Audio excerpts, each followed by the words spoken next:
For 5 years. He paid a debt he didn't owe. Every month. No reminders. No hesitation. Just a promise made to a dying wife. My wife passed away, he told himself. This money keeps her memory alive. But what if the woman he buried was never in that grave? What if the tears, the funeral, the ashes were all part of a lie? And what if the $300 he sent every month wasn't helping a grieving mother, but funding a secret life? This isn't a story about money. This is a story about trust. And the moment a good man realizes his loyalty was weaponized against him. For nearly 5 years, the 15th of every month carried the same quiet weight. Caleb Morris would wake up before his alarm, long before the sun fully climbed into the sky. The apartment would be silent except for the low hum of the refrigerator and the soft breathing of his son sleeping in the next room. He would sit at the small, slightly crooked kitchen table, wrap his hands around a mug of cheap coffee, and open his banking app. Exactly $300. Same account. Same name. No reminders. No missed payments. No hesitation. It wasn't habit. It was a promise. A promise born in a hospital room that smelled of antiseptic and fear, where the lights were always too bright and time seemed to move in broken pieces. A promise whispered into Lena's trembling hand while machines breathed for her when she no longer could. Please, she had said, her voice thin, fragile, almost already fading. Take care of my mom. Caleb had nodded without thinking. He always nodded. He didn't know how to say no to the people he loved. He didn't know how not to carry other people's weight. When Lena died, the world expected him to keep moving. Paperwork replaced condolences. Funeral flowers wilted. Life resumed its pace without apology. Bills didn't stop. Time didn't pause. Grief didn't come with instructions. But promises?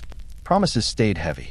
So every month, even when his bank balance dipped dangerously low, even when his old truck rattled and begged for repairs he couldn't afford, even when his son Noah asked innocent questions about why other families seemed to have more, Caleb sent the money.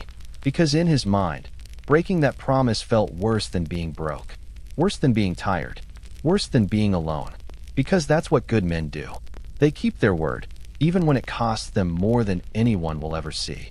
Caleb worked maintenance at a distribution warehouse on the outskirts of Cleveland, a massive concrete building that never truly slept.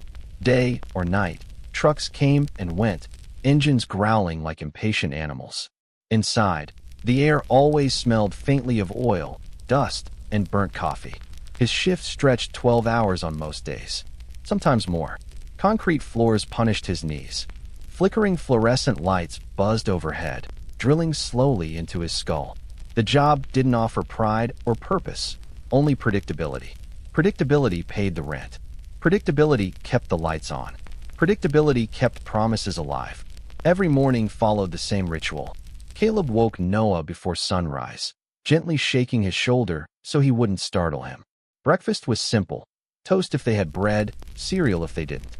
Caleb packed Noah's lunch with quiet precision, slipping a folded napkin into the bag so it wouldn't rattle. "Love you, buddy," he said every time before dropping him at school. Noah always smiled back. Sometimes he waved twice, just to be sure. That smile carried Caleb through the day. Raising Noah alone wasn't something Caleb had planned for. It was something that happened to him. Suddenly, violently, like a storm ripping through a life that had once felt stable. He learned fast.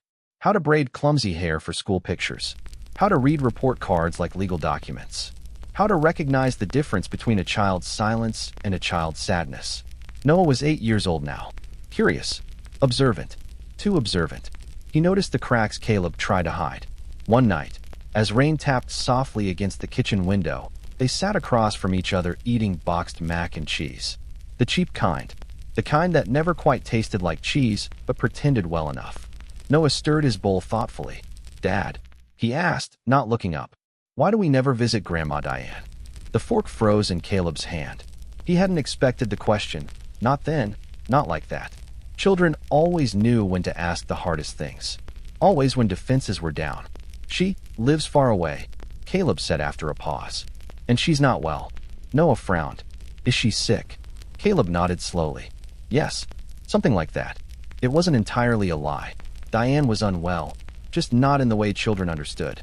Her sickness lived in bitterness, in silence, in expectations that never came with gratitude. She rarely called, never visited, never asked about Noah's school or favorite food. Yet every month, she accepted the money. No thank you. No acknowledgement. Just quiet compliance. Caleb tried not to think about it too much. Grief, he told himself, explained everything. Losing a daughter could hollow a person out. It could turn love into something sharp and distant. But some nights, as he lay awake staring at the ceiling while Noah slept down the hall, a thought crept in, slow, uncomfortable, impossible to ignore. What if grief wasn't the reason anymore? What if routine was the only thing holding everything together? And what would happen if that routine ever broke? It started with a notification, not a phone call, not a warning, just a small vibration against the kitchen table while Caleb was washing dishes. Insufficient funds, utility payment failed. He froze, hands still submerged in lukewarm water. For a second, he thought it had to be a mistake. The kind of glitch that happened when apps refreshed too slowly or signals dropped. Caleb dried his hands on his jeans and picked up the phone. The screen didn't change. The message stayed there, plain, unapologetic, final. He sat down heavily, chair scraping against the floor louder than it should have. His heart wasn't racing. It was sinking. That slow, heavy drop that came when something you depended on quietly stopped working. He opened his banking app. Rent, cleared. Groceries, cleared. Gas, cleared. Then his eyes landed on it. $300, transferred. Same date, same amount, same account. Diane's. Caleb exhaled through his nose. He wasn't angry yet, not even suspicious. He was doing math in his head, mentally rearranging bills, wondering which payment could be delayed without consequences piling up too quickly. Then he noticed something he'd never paid attention to before. The transfer didn't sit there. Usually, the money stayed untouched for days, sometimes a week, long enough that Caleb could tell himself it was going where Diane claimed it was going: rent, medication, utilities. This time, it was different. The balance showed the money had moved again. Not withdrawn slowly, not broken into payments. Gone. Transferred out within hours. Caleb tapped the screen again, refreshing it as if that might change something. It didn't. The transaction trail showed a second transfer to an account he didn't recognize. No memo, no explanation, just movement. His stomach tightened in a way he didn't like. Not panic, something colder, something sharper. This didn't look like rent. This didn't look like prescriptions. This looked like someone waiting for the money to arrive. He leaned back in his chair and stared at the ceiling, listening to the distant sound of Noah laughing at something on his tablet in the next room. The normalcy of it made the moment feel unreal. For the first time in 5 years, a thought crept in that Caleb had trained himself not to think. What if I've been wrong? He hated the question immediately. It felt disloyal, disrespectful. Lena's face flickered in his mind the way it always did when doubt tried to surface. Pale, tired, trusting. But doubt didn't leave. It sat there quietly, growing heavier with every second. Caleb scrolled further back through the transaction history. Just curiosity, he told himself. Just being careful. Month after month. Same amount. Same date. Then he noticed the pattern. The money always moved fast. Faster than he remembered. Sometimes within minutes. Sometimes late at night. Sometimes split across accounts. Had it always been like this? Or had he simply never looked closely enough? Caleb set the phone down and rubbed his face with both hands. He felt tired in a way sleep couldn't fix. Tired of not asking questions. Tired of assuming the best. Tired of carrying promises alone. The utility bill notification buzzed again, an automated reminder. He swallowed. For the first time, the routine had cracked. And standing in that quiet kitchen, with his son laughing in the other room and rain beginning to tap against the window, Caleb realized something unsettling. Promises were supposed to protect people, but no one had ever warned him what happened when a promise started protecting the wrong person. The room was quiet in the way only late nights could be. Not peaceful, just empty. The kind of silence that made every small sound feel louder than it should be. The hum of the refrigerator, the ticking of the wall clock, the soft, uneven rhythm of Noah's breathing from the bedroom down the hall. Caleb stood in the doorway of the spare room for a long moment before stepping inside. This room had become a storage space over the years. Not because there wasn't room elsewhere, but because opening it felt like reopening something he had carefully sealed shut. Grief didn't disappear. It just learned how to sit quietly until you weren't ready anymore. He switched on the lamp. The light fell over a cardboard box pushed against the wall, its corners bent, its lid slightly sunken from time. Written on the side, in his own handwriting, were two words he hadn't seen in years. Lena. Caleb crouched down slowly, as if moving too fast might cause something to break. He pulled the box closer and lifted the lid. The faint smell of old paper and fabric rose up, familiar, painful, intimate. Inside were pieces of a life that had ended too early. Photographs sat on top, some loose, some still tucked into envelopes. Lena smiling with her hair pulled back, hospital wristband still on. Lena holding Noah when he was barely more than a bundle. Lena laughing at something Caleb couldn't remember anymore.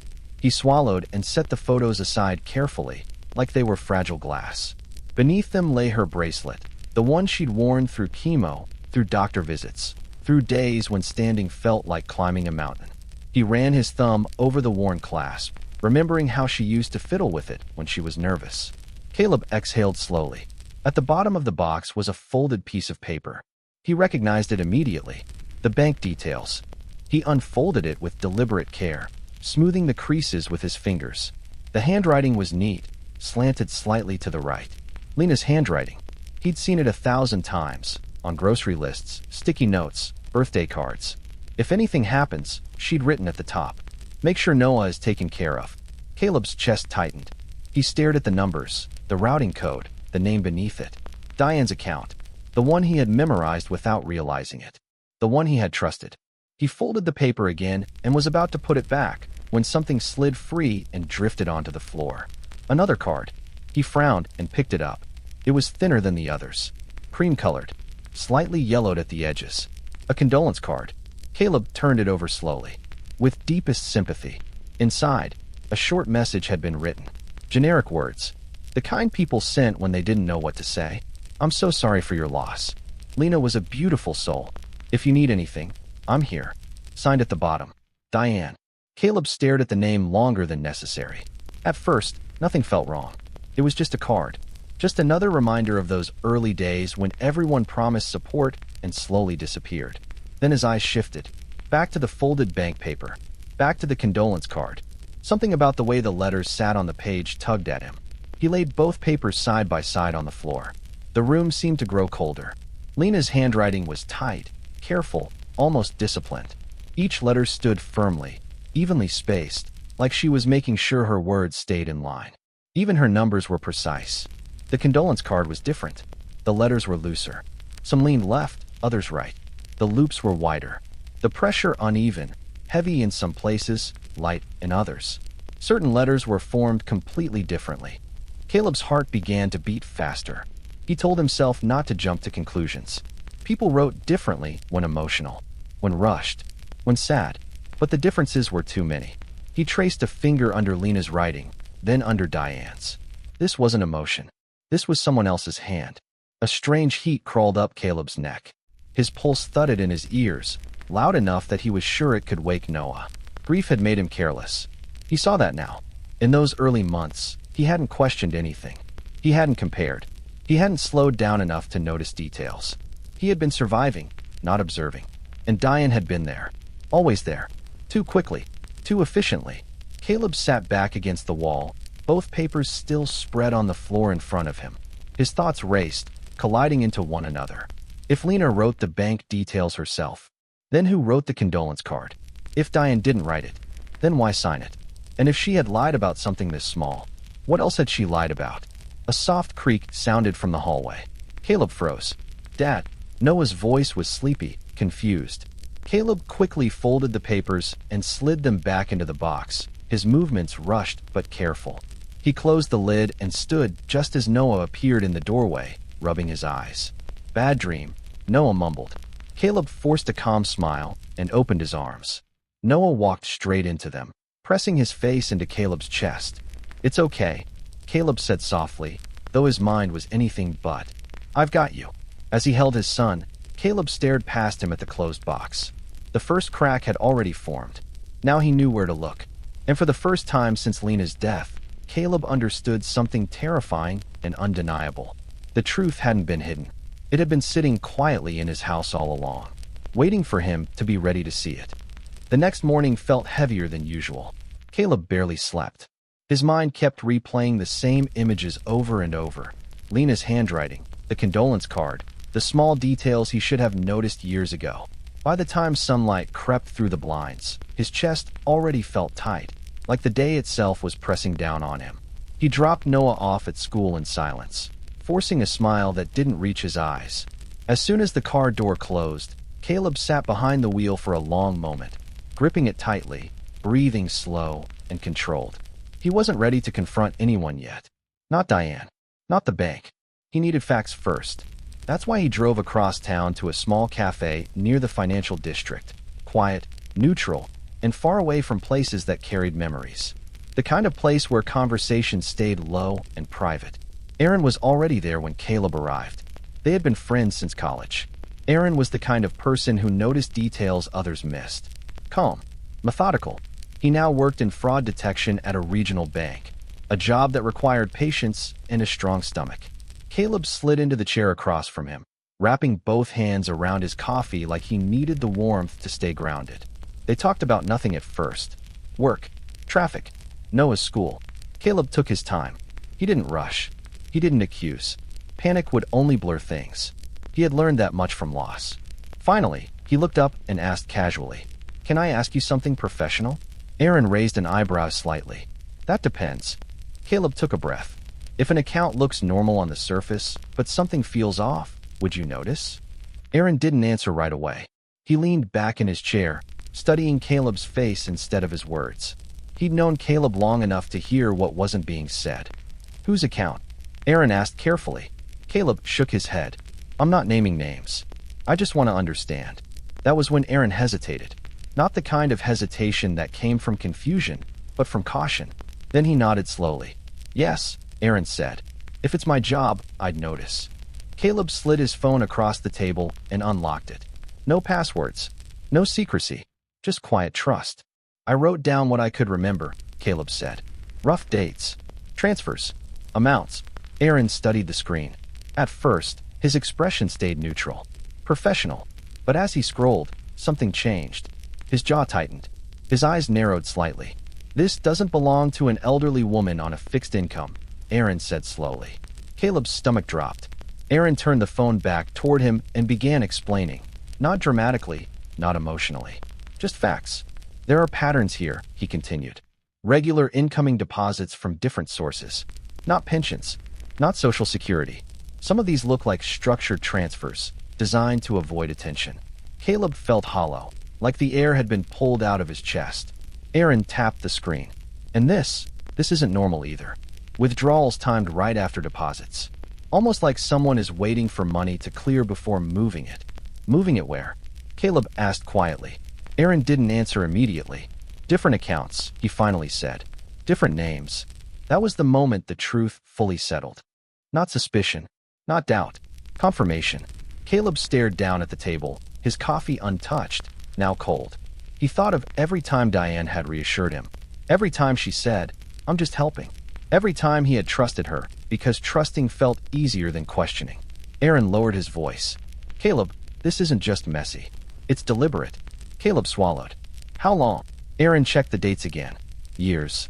Silence stretched between them. Then Aaron added something that hit even harder. "You're not the only one," he said quietly. Caleb looked up. "What?"